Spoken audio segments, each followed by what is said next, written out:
So thank you. How many of you went to the wine blending?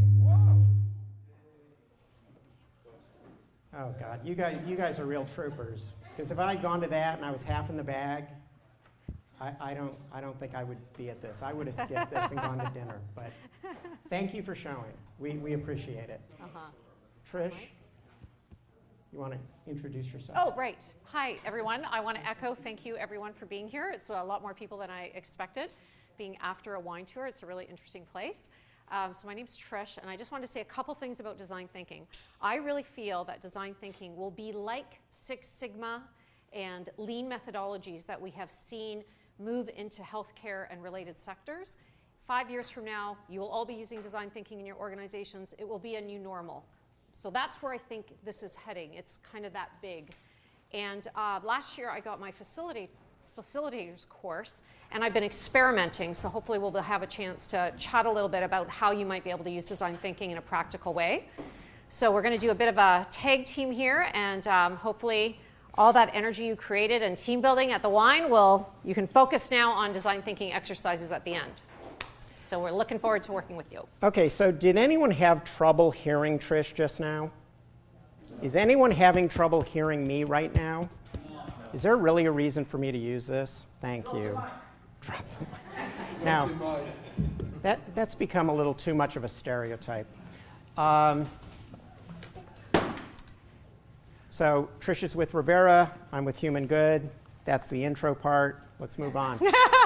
So, innovation. So there are a lot of definitions of innovation out there. I mean, frankly, I think the word innovation, we've kind of beaten it to death. People throw innovation around like they throw state-of-the-art and other terms. But this is a definition that I really like. This idea of turning an idea into a solution that adds value from the customer's perspective. And that last part is critical. From the customer's perspective. It doesn't really matter if you think you've got a great idea. It doesn't matter if your people think it's innovative. If the customer doesn't see the value of what you're offering, you're screwed. So how does an idea become a product?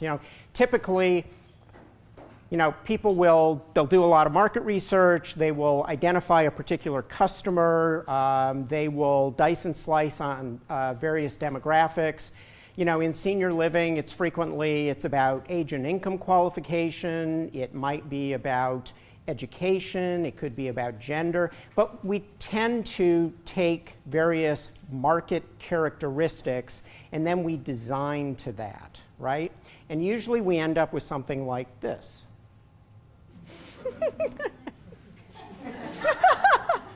Those of you with small children, you've got thongies at home, right? Yeah, no, that is an actual product. So it may or may not surprise you to know that every year 30,000 new products are introduced. And of those 30,000 products globally, 95% fail. 95% of all new product introductions fail in some respect. Now that varies depending on industry. There are industries where maybe you'll see a 70 to 80% fail rate, but the majority of new products fail for a variety of reasons, and I'm not going to go into all the reasons, but that suggests to me that maybe we're not doing this right.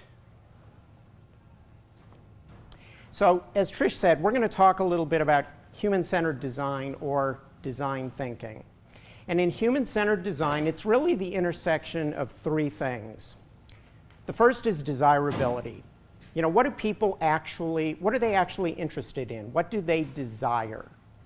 Feasibility. What is technologically or technically and operationally feasible, right?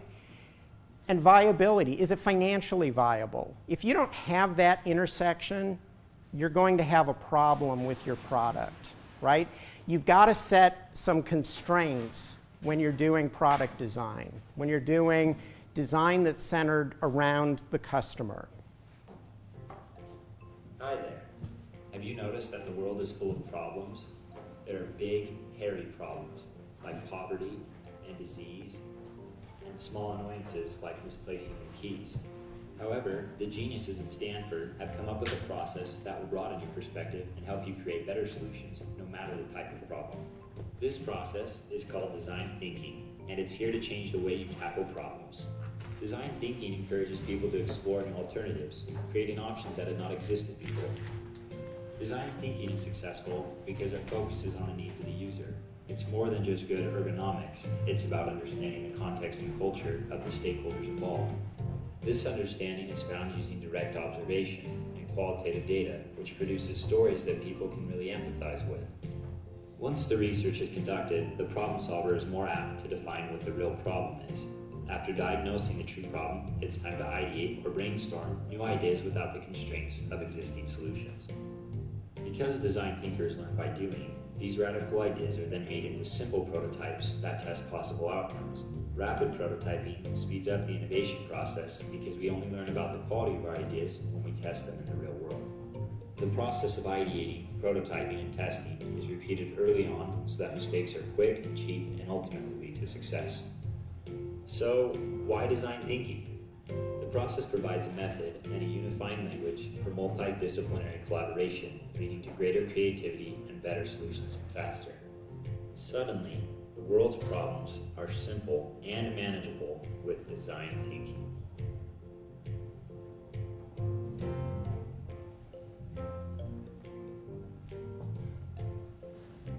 So Trish is going to take us through a Reader's Digest, very abridged version of design thinking. We're going to go through a few exercises, get you comfortable with the concept.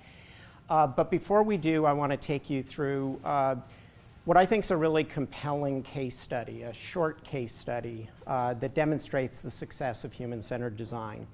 And it comes to us not from senior living, it comes to us from pediatrics. Doug Dietz, the guy up in the corner, has been a lead at GE Healthcare for about 25, 26 years. He puts together teams that develop imaging systems, MRIs, right? After 2.5 years, Doug and his team had created a new MRI machine that they were extremely proud of. And so when Doug had the opportunity to see the machine in action, he leapt at the chance. So he goes to the hospital and he meets with the technician who's running the machine, right? They've just done the install. And he's talking to her about, how do you like the feature set? And he mentions, that we've just submitted the new MRI in a design competition, a global design competition. They're justifiably proud of their new technology. When the technician asks him to step out of the room, she has a patient coming down who's going to get a scan. So he steps out of the room and he sees a little girl walking toward him. And she's clutching the hands of her two parents. She's obviously in a lot of distress. And as they pass Doug, her father says, "Now, we talked about this. You have to be brave." The tears are streaming down her face, and they step into the room, and then to his dismay, the technician picks up the phone and calls for an anesthesiologist. And this is when Doug learns that in the vast majority of cases where kids are being run through MRIs, they have to sedate them because they won't sit still, because they're terrified of the machine. So that led to an insight on Doug's part, where he and his team see this really cool piece of technology. His customers see this scary machine that they've got to enter. So Doug's thinking, what can I do? We've spent millions to develop this piece of equipment. It's deployed, right? We have no R&D budget to do anything new. We can't start over. So what can we do? So Doug's casting about, trying to figure out what's an answer, and he runs across design thinking. And he goes to Stanford's D School, which is one of the preeminent design thinking programs in the country. He goes to a week-long course, and during that course he has an insight. You know, he doesn't have a budget to redesign the machine, but what if he were to redesign the experience?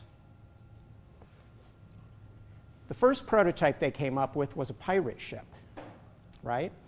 All they did was they tricked out the room, they printed up decals so that they could, you know, turn the MRI into a pilot ship. They put a captain's wheel around the place where the kid goes in to sort of de-emphasize this constrictive space.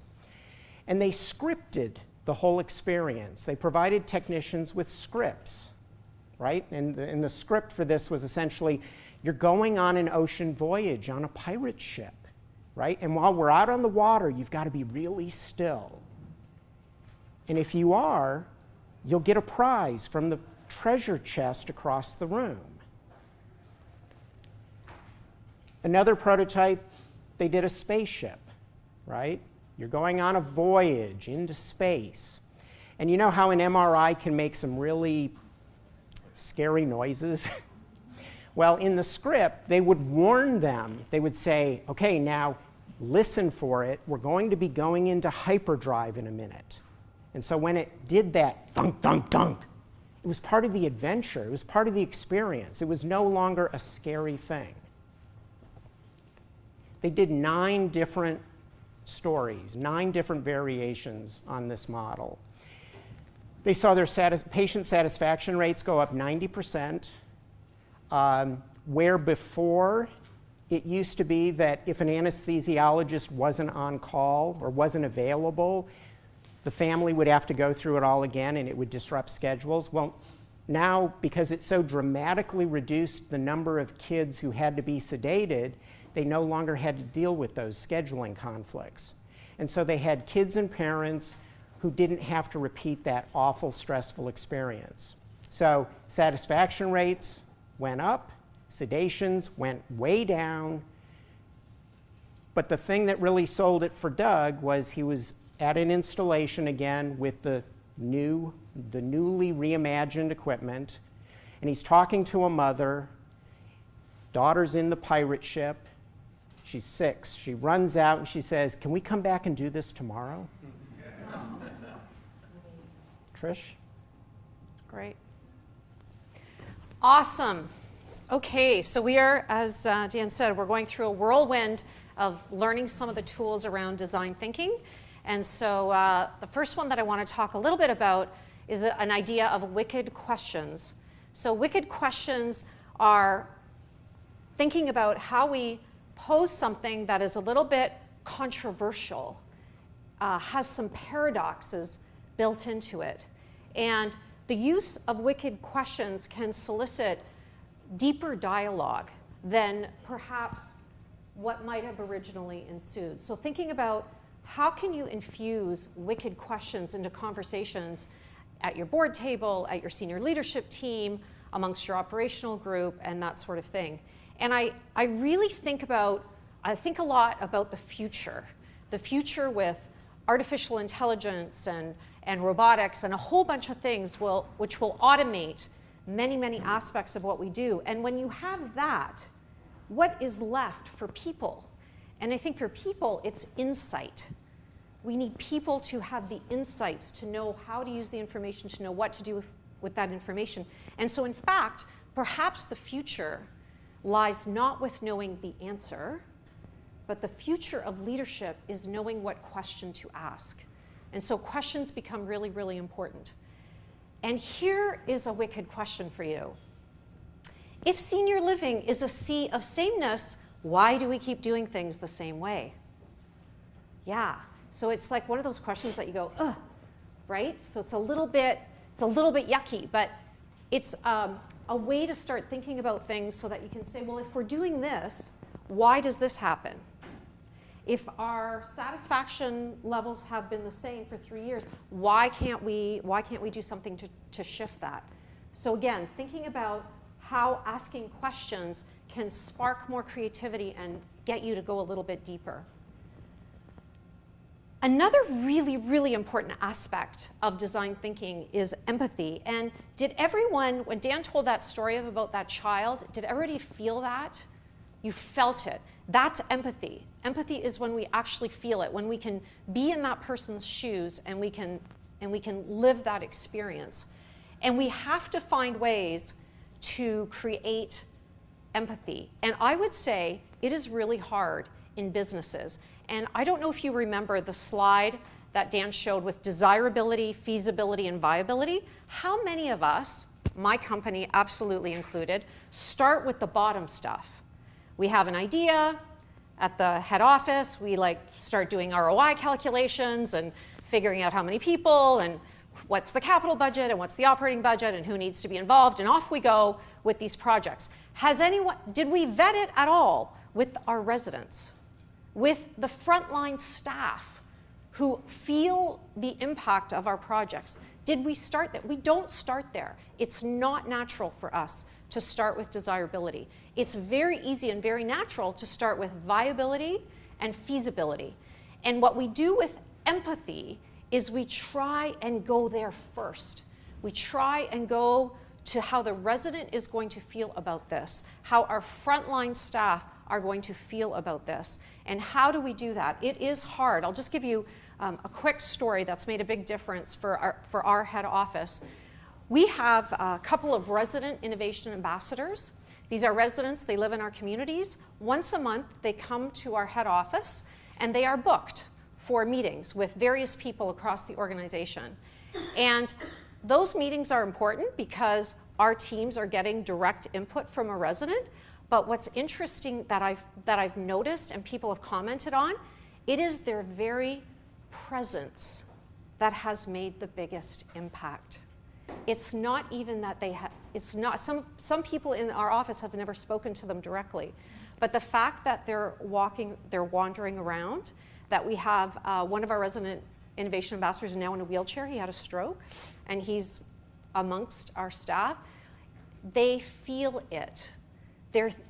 People are starting to say, wait a minute, is this going to work in the real world? Is it going to work at one of our communities? Is it one more thing that they have to do and we haven't taken anything away? So we're just starting to see empathy breaking patterns of who do we think of first, which is deeply, I think, ingrained. And so a really good way to do this, and we'll do this right now for some fun, is you're going to find a partner. So if there's an odd number of people, you can go in threes or find another partner at another table. Think of an experience you have had that has been fabulous, like an excellent customer service experience, and or on the other hand, a horrible one, and just share that with your partner. That's it. Come on. Let that whine. Come on, people. A horrible experience or a one that happened to you or your family.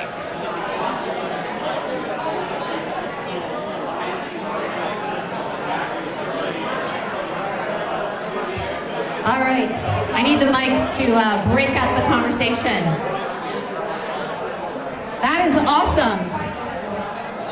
Okay, I'm going to hand the mic over. I would love to hear someone's horrible customer service or fabulous customer service story. Who has got one that they would like to share with the group? Okay, you cannot be shy now. Who would like to share their story? A great customer service experience, a horrible one? I'm going to pick someone if you do not volunteer. All right, that's better. There we go. Ted, and we'll do both. Go ahead.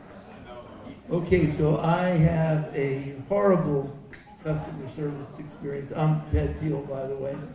So a few months ago, I was having some back problems, and I got one of those TENS machines, which you put electrodes here, and the signal goes through it, and it was really making a big difference, and it stopped working. So I wasn't very happy at all. I called this number, and the person I talked to really didn't speak good English. And we were struggling for a while, and he just said, I'll send you another one. So he sent me the other one. I used it for a few days, stopped working again. And I panicked, I called, didn't know what to do. I got very frustrated. They actually never called me back. And so I went and bought one from somebody else. So that was a terrible experience. A month later, I went to somebody that's pretty good with technology, and he told me how to use the machine. It was never broken. The guy could not explain to me how to use the machine that I bought from him. So I had gone on Amazon and given him a bad review, but really the machine was fine. It was the people that I was talking to that couldn't help me. Mm-hmm. Yeah, so not having knowledgeable staff, right? Not being able to answer your question. Good. Ted, mine isn't quite so traumatic. I'm Sarah, I'm from Seattle, and I had a great customer experience here at Silverado. So I was here over the weekend with some girlfriends, and I went this morning, and like 6:30, I went to the desk, and I said, where would you like me to move to the new room? And the girl that was at the computer was she's like, we were so full last night, it's really busy, we were packed, and I was like, okay. And then a woman came up from the back and she said, wouldn't it be nice if you could just stay in the room that you're in? I said, that would be so awesome. And she said, why don't we just do that? And I could tell the woman at the terminal, the computer system, was somewhat trying to track with her on this, how are we gonna do that? But she really did it in such a respectful way with this person that she didn't make her feel like she wasn't making the right decision. She just said, well, yeah, we can do that. And she just kept encouraging, and eventually this woman just figured it out, and it happened. Yeah, so it was great. It was great customer service. Yeah, that's awesome. Go Silverado. Yeah, Yes, go Silverado. Anyone else have a quick one? Yeah, please. I didn't get sure if my group, so I'm Sierra from Nurture Co. My co-founder. Really close. In the last 6 months, my co-founder came to me. I've been in home care since 2001, and he needed help for his parents. And his father-in-law his father had fallen at 91 years old, and they were 2.5 hours away from him. So he said, I think I need an in-home staff, or I need to find them, some assisted living, but it's got to happen fast, right? We're all used to this. And I said, you absolutely must find graduated care. So what happens? Sean takes his mother and his father, they go look at 5 places, and the salespeople are excellent. They're promising excellent care, but nothing's graduated care. It's like, you're gonna end up here, and then what? And they signed on the place for assisted living, and I kept saying, but if he falls again, you're gonna have to do this again, and again, and again. And I talked to his father, and his father's like, Sarah, thanks so much for your help. We love this place. I love it so much. But then he fell. And then he had nowhere to go back to. And he had a horrible customer experience.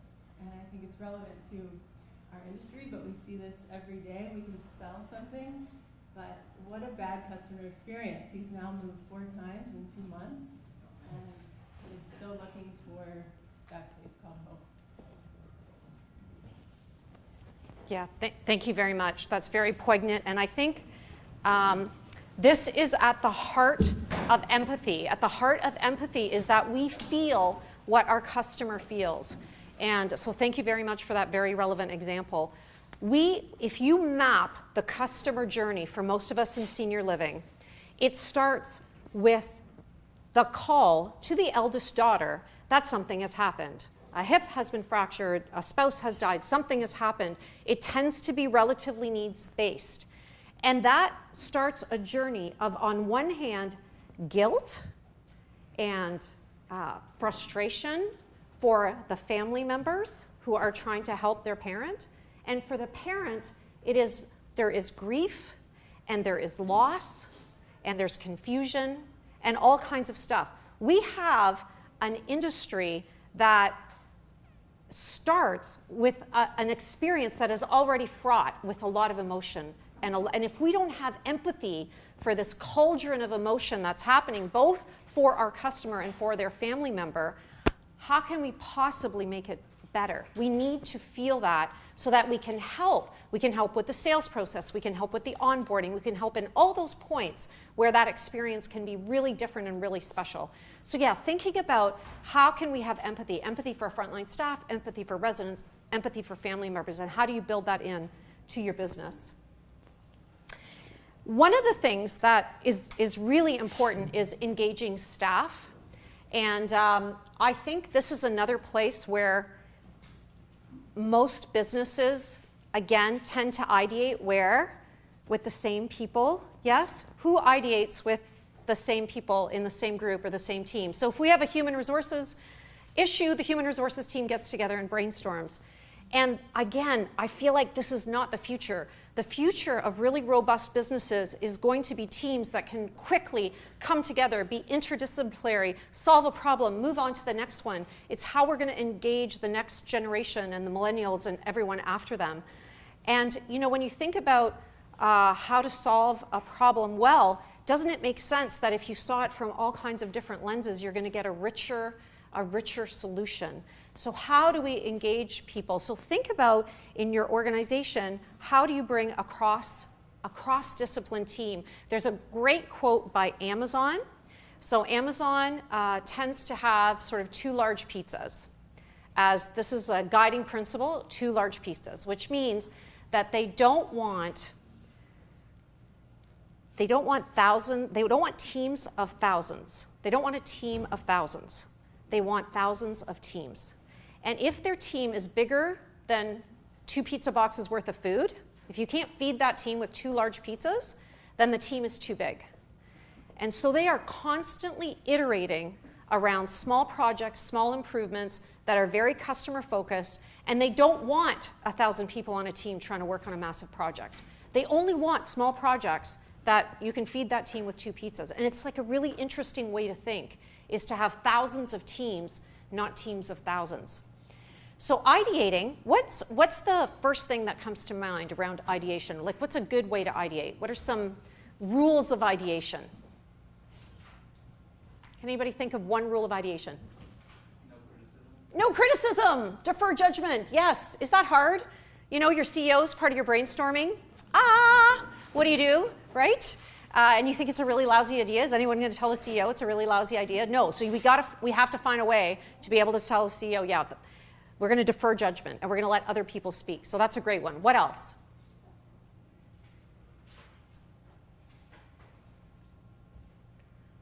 More ideas or fewer ideas? More Quantity, yes, quantity over quality when you start, right? So lots of ideas, interdisciplinary teams, defer judgment, and get participation from everyone.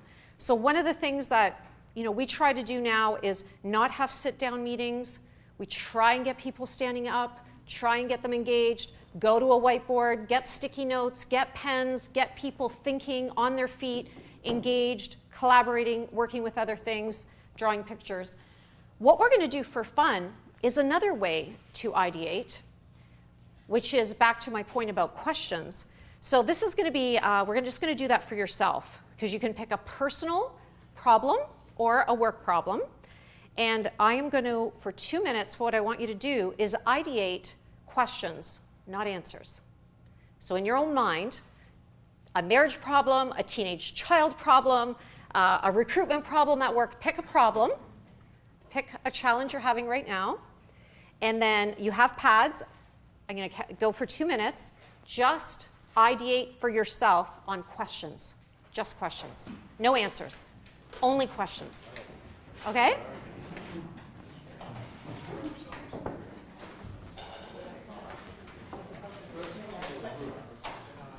I mean, if you want to do it with a partner, that's fine, but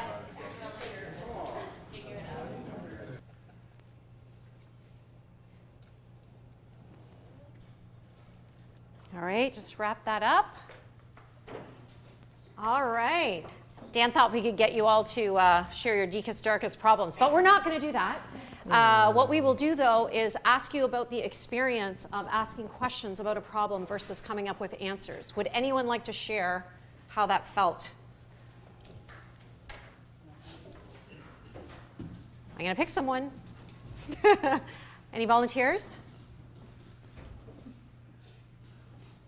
Volunteers who's got lots of questions that they ask themselves. Yeah, please. I found it extremely frustrating Yeah, why? Why? because I wanted to solve the problem. Right. That is very insightful. Why? Because I'm a problem solver. That's Why? a good problem solver. Say more. I'm always just solving the problems that come to me on a day-to-day basis. So to ask the question was difficult. That's beautiful, what you just said. Very, very important what you just said. Because We are paid. Who's paid here to ask questions? Anyone got that in their performance metrics? Yeah? Yeah, we probably don't, right? So this is a group of people paid to make decisions and solve problems. However, that does not open up the space for other possibilities, for other solutions, and so there is a tricky balance here. I'm not saying you just keep asking questions and never have a solution. However, can you see how asking questions for your problem might have opened up the possibility of a different solution or allowed someone else's input to come in? Yeah, but I agree with you. It is very difficult to ask questions and not jump to a solution. Other comments on this process? Yeah, please. It took me only 3 questions to start questioning my own preconceived limitations. yes, that's good. That's so good. Say more. Say more. Say more. Yes, say more. Took me 3 questions. Please. As I was thinking through, it just naturally, writing down the questions without stopping for the answers led me to start thinking, okay, well, why have I set this limit around this problem? Why don't I go beyond? What happens if? What happens, and why is that a boundary in my thinking, and does it have to be? And so asking that question then led me to the next one, which opened up a lot more possible solutions. So I think I've already got my money's worth out of this conference. That was so beautifully said. Thank you so much for sharing that. Did other people have that experience a bit? Yeah, please. How many of you are familiar with Edward de Bono, Six Thinking Hats? It's one of those books that was on the shelf back in 1999, and it's one that I went through group read with one of our management teams. And I'll tell you, it was life-changing because so many times the entire ethos of a group can go the way of the leader, that if you're critical in thinking, it's like playing skeet with a new idea. A new idea comes up and everybody tries to shoot it down. But Six Thinking Hats by Edward de Bono, he looks at 6 different paradigms where let's look, before we decide what's bad about the idea, what's good about the idea, what's smart about the idea, where's the risk, where can risk pay off? So if you've never done that with a team read with your staff, it's a classic book, kind of like some of the Covey materials, but pick it up and read it, go through it as a staff, because it'll change the way you dialogue with your staff and the way you generate ideas. Instead of shooting them all down right away, let's see what's smart about them. And I just thought it was something that was a classic book that I'd wipe the dust off and bring it back. Mm-hmm. Yeah, that's great. In fact, we have some of the place cards, and in a meeting I've used it and said, you're green, you're yellow, you're black. And so you actually have a persona that you have to be while you are discussing whatever the topic is. So it's a great idea. I don't even need the mic, but we can talk loud enough. But one of the things that I noticed with this was that I just chose a personal thing for my life, and I guess I didn't realize how many issues I had with the way I was currently doing it. So when I started asking a lot of questions, I maybe thought that there was only one thing that was wrong with the process, and I was able to actually come up with 6. So maybe there's a lot of ways I could be doing things differently. Yes. Yes. Wow, this is so great. That is it. There are many ways that we could be doing something. There isn't necessarily a right way. And this is at the heart of design thinking. We are trying to open up the possibility of different solutions. We are trying to let go of preconceived notions. We are trying to let go of our assumptions and open up the space for more possibility. So thank you, everyone. That was really, really great. Okay.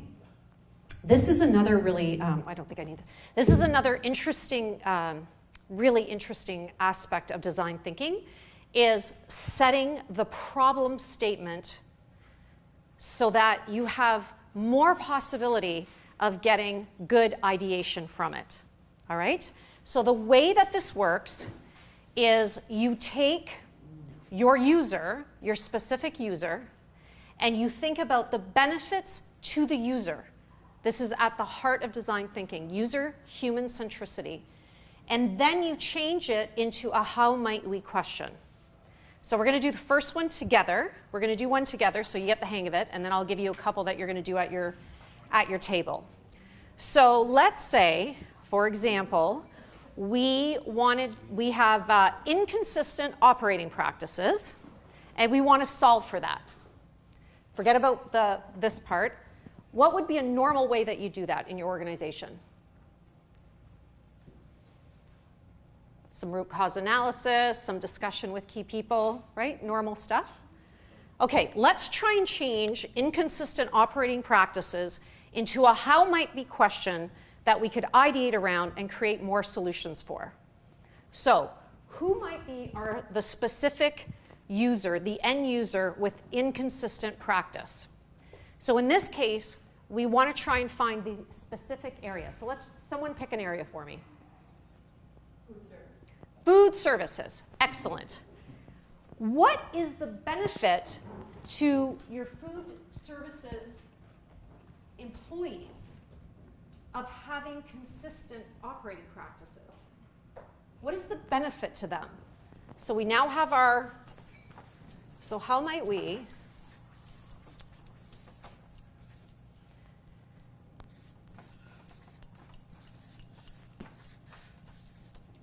food services employees do what?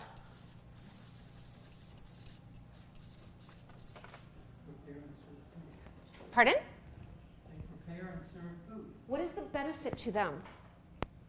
What is the benefit of standard? What is the benefit to the employee? They don't have to worry about making mistakes. Right. So less error. That's a benefit to them. Yeah. What else? What was that? Resident satisfaction. Increase resident satisfaction, and they care about that. Yes. What else? Our job satisfaction. What was that? Their own job satisfaction. Their own job. So how might we help food services employees increase resident satisfaction,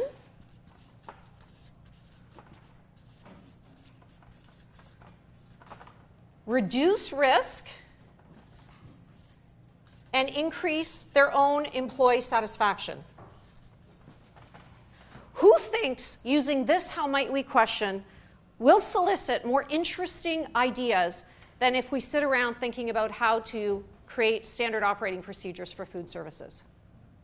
Can you see that in what we've just done? We've taken a problem. We have identified the group, the key user that we are trying to change or impact, and then we're thinking not about us, not about the company. We're thinking about that user and saying, what is the benefit to that user? So we're going to practice. Does this make sense? So I want you to do this at your table. We have two more. I want you to do a how might we question around staff shortage and occupancy challenges. So off to work at your tables. So you're going to create a how might we question. Staff shortage, and this is, just as a group exercise. So remember, you're trying to identify a specific user group and then articulate the benefits to that user group. Staff shortage, how might we, and occupancy.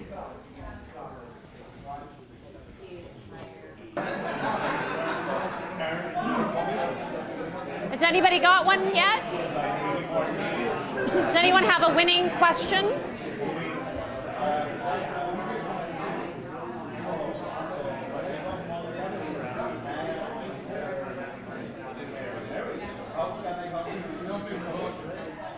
Do we have some good how might we questions?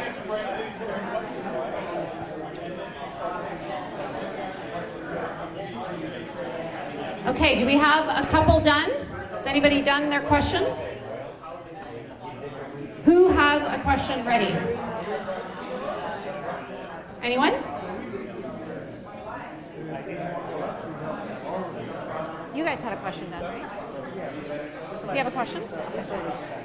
Are you ready? What?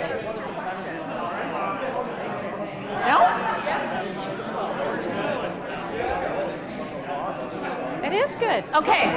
All right, we're gonna hear a couple of how might we questions.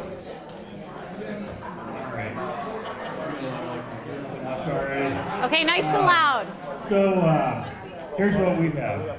How might we help our teams benefit from less stress and frustration by having high staffing levels to benefit our customers? So if you brought a team together to ideate around that, you've hit more empathy, right? So hopefully your brainstorming is not focused on the same things you've done all the time. You're trying to open it up. So that's great. Thank you very much. Awesome. Round of applause for how might we questions. Okay, who else? Who has a how might we question? Any other table got one done? Did you guys get one done?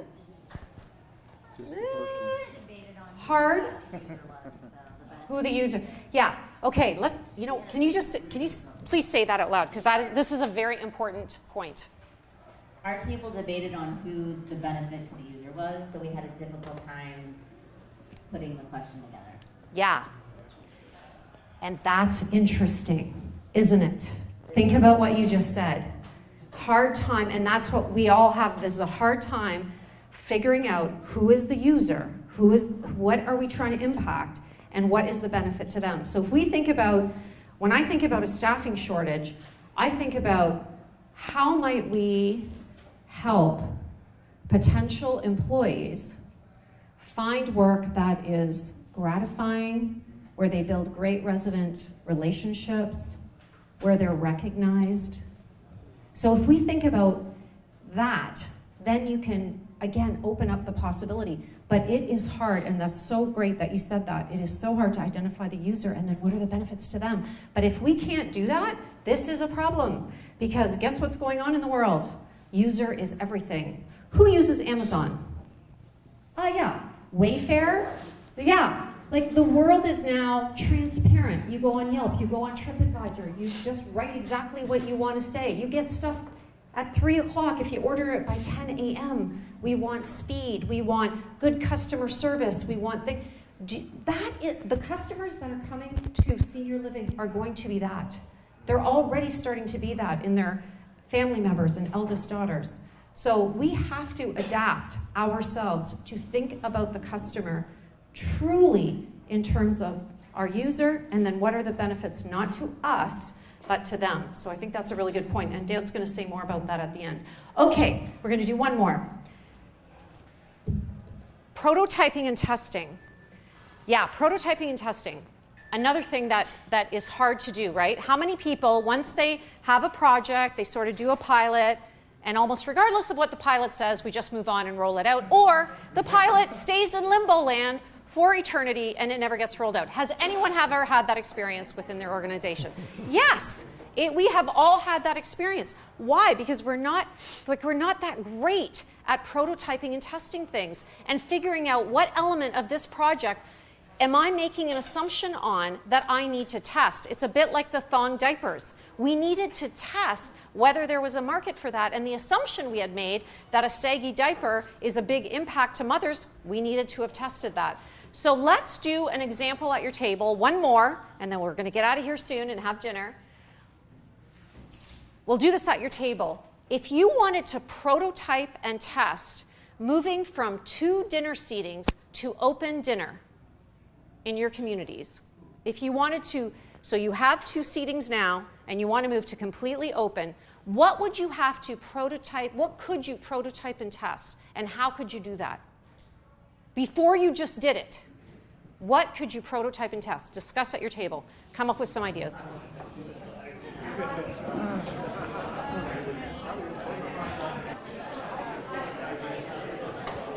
All right, who would like to share one idea of how to prototype and test? How about this table? You guys have been quiet. One idea. No? For the dining room. Any? What's that? Here, do you mind? Okay, we're going to go ahead. Go ahead. Yeah, so we would just ask at clients. Right? Okay, all right, everybody. Okay, go ahead. But most of us do have open dining, and the clients still eat at a normal time, like breakfast, lunch, and dinner. So yes, you could question again the client. Yeah. You know, are they receiving meals, or would they desire more open opportunities for meals? But, right. And then they would give you that answer that you could start to dive in. Right. So asking your customer is one way. Sure. Right. Yeah, that's great. That's great. And what about actually doing something different? What other ideas did people come up with? Yes. We would test it at a day part like breakfast, where people may want to wake up at different times, so they may see a bigger immediate benefit to open dining at breakfast. So test it at just one stage. Yeah, great.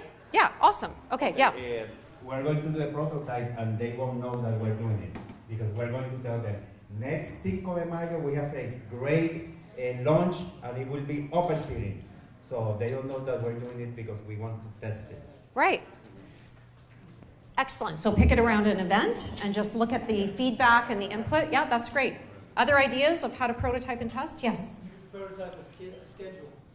That you don't make a schedule, just a scheduling app or whatever it is, so that residents can call up and say, I'm going to eat whenever I want. I mean, they choose the time. So rather than say there's 2 seatings and you have to come to this one, they decide. But the prototype would be the scheduling program to see whether people use it. Like open table, they can book within your own, like booking a restaurant. Excellent.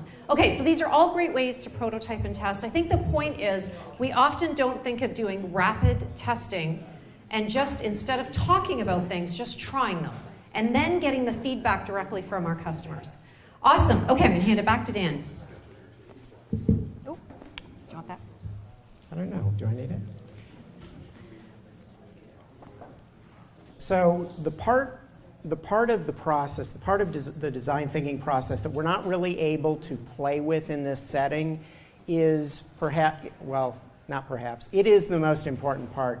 And that is not just developing an empathetic understanding, but really a deep understanding of how your customer or prospective customer lives. You know, we talk a lot about how are we going to serve the baby boomer, right?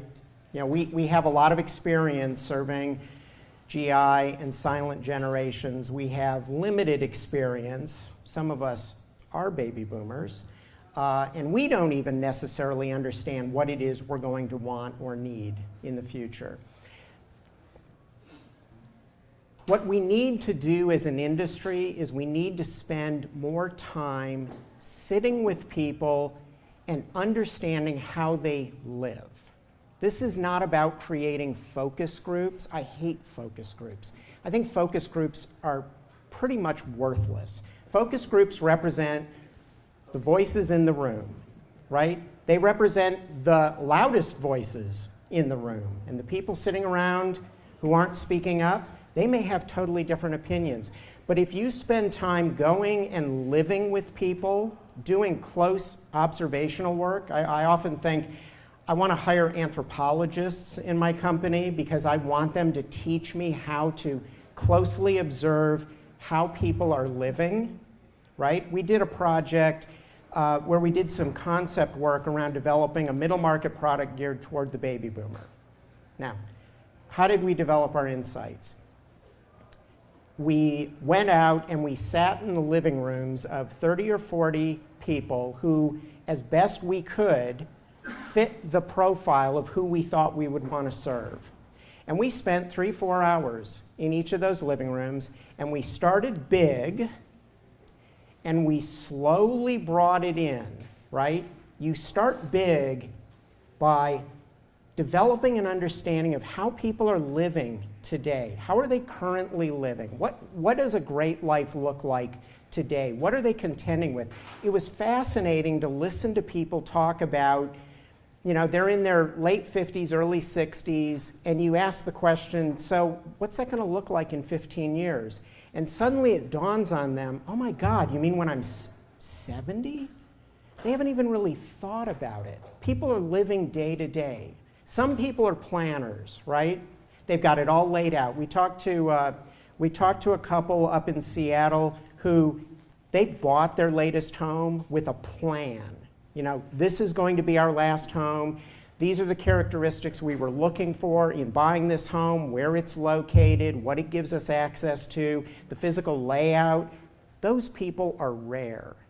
How many planners in the room? How many people would say they've got it absolutely knocked out, nailed down what their future is? One guy. Okay.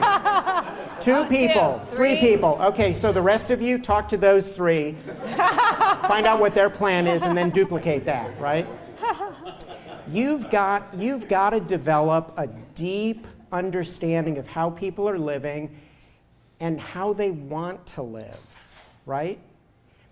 Before you can generate the kind of insights that Trish is talking about, you've got to develop that deep understanding of the customer.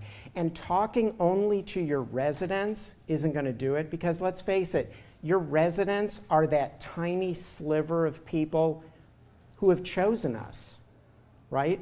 We serve less than 10% of the potential market out there. I consider that a failure on our part, that we don't serve more people, but it's because we haven't designed product that aligns with what more people are looking for.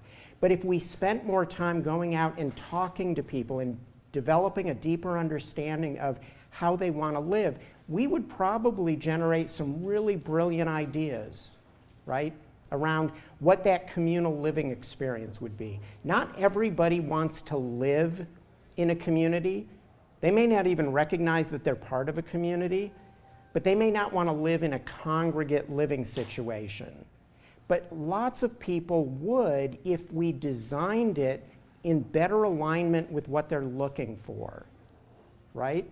We know that the baby boomer is different from the GI, from the silent generation, but we don't really understand yet what that means. And design thinking is a way for us to develop that much deeper empathetic understanding of who that next customer is. And by the way, that next customer, the oldest baby boomer is 72 this year. That used to be our customer.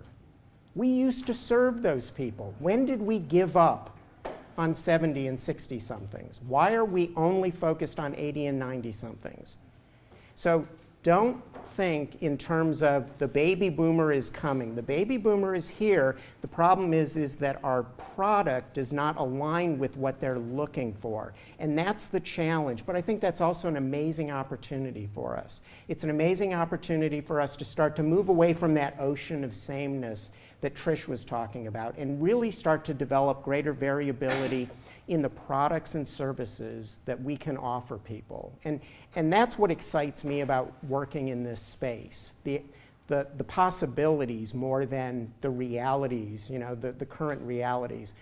We all have great communities, we have great residents, we have great team members, but there's a huge market out there, people that we are not serving.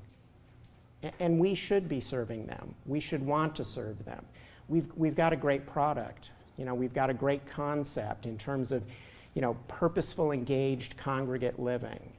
But how do we create something that better aligns with what people are looking for? That's the real question. And with that, we're 1 minute late, because I like to go on and on and on and on. Well, that's true. Any questions? Any questions for Trish or myself? Although this was more an interactive session, it's okay if there are no questions. Yes, so, Mr. Moran. Did you actually share any insights you learned in the sit-downs you did with these people? What did you learn? Okay. And none of this should come as a surprise to you. You know, we focus so much on what's different about generations, and we don't focus enough on what's universal, right? And what's universal is everybody wants to be useful. Everybody wants to continue to have a purpose in their lives, right? It becomes more dominant for those of us as we get older, you know, because earlier stages of life we're focused on, you know, fitting in, building an identity, building a career. But as we move into our 40s, our 50s, our 60s, we're really focused on, okay, looking ahead. When I stop doing this, how am I going to remain purposeful? How will I continue to add value in other people's lives? That was one thing that came through really strongly. Engagement. People, we're hardwired biologically to seek out other people. Even me, and I hate people, okay? But I seek out kindred spirits. I seek out people. We all want to be part of something larger than ourselves, right? So deep, meaningful, engaged relationships with family, with friends, with the larger community. Continued growth and creativity. We all want to continue to express ourselves creatively. We want to continue to grow and learn. And we want to feel a sense of fulfillment. We want to feel like the time we're spending on this planet is time well spent. Those things are not unique to baby boomers. I frankly think previous generations have been too forgiving of us as an industry. They've let us off the hook on a lot of things. The next generation is not going to be that easy on us. They're going to demand those things from us. But I think they are universal. And you see it in millennials, but millennials, you know, they're still young and they have other things going on in their lives. But you're going to see every generation, they're looking for those things. Those are the universal truths, right? And if we designed more to that, instead of focusing so exclusively on comfort and care, taking care of people, distracting them, entertaining them. I mean, if we really did focus on meaningful engagement, meaningful purpose, and we use design thinking to start to model different approaches, I think we would have an amazing industry. You shouldn't ask me questions where I have to get up on my soapbox and start preaching, but That's all I know how to do. it's all I know how to do. Any other questions? Okay, but this is your last one. Well, if somebody else has it. So, can you give us, and this would be for either you or Trish, can you give us an example where you used design thinking in senior living and it's really had a profound impact on your organization or residents or team members? I have been experimenting with it at our head office. So I started with our legal department and asked them, will you let me look at your processes and your team with this lens? And they did, and it was great. And after that, I had a lineup of departments. I have done labor relations, occupational health and safety, I just finished accounts payable, and I have so what was interesting about this is if I had said, I want to lean out your processes, or I want to, people would have been terrified of losing their jobs, etc. This approach has made people excited. They are engaged in the process. So what I do is I interview every single person on the team. I do surveys to our sites to understand how is this department relating with you? Is it doing well? Like, what advice do you have? I do focus groups. So there's a whole process around it. And then in the end, we bring everybody together to brainstorm on what are the most important things we need to do. We value map that. We create a get. So it's like a whole process that has significantly impacted these departments. We have found capacity ranging between 2 and 10% increased capacity. We have improved services to all of the communities. So and people want to do it. They actually want to be engaged in the process. So far it's worked really well for improving our services to our communities from the head office. Can you talk about tactically, how long does it take to prepare for a session, run a session, do the outcomes, prototype tests, and actually implement solutions? Yeah, that's a really great question. I think that it just depends. You could do this in 30 minutes. If you had a problem, we did an innovation challenge. Again, we've done it for the frontline staff, and we did it for our support, our head office. And we had a couple of questions. One was around information. How can we streamline information so decision makers have what they need when they need it? And we had cross-functional teams brainstorm. We did the whole challenge in an hour, start to finish. We showed a little video. This is what design thinking is. We showed them a video on how to brainstorm properly, no judgment, quantity over quality, etc. And boom, we let them at it. Brilliant, brilliant ideas came out of that.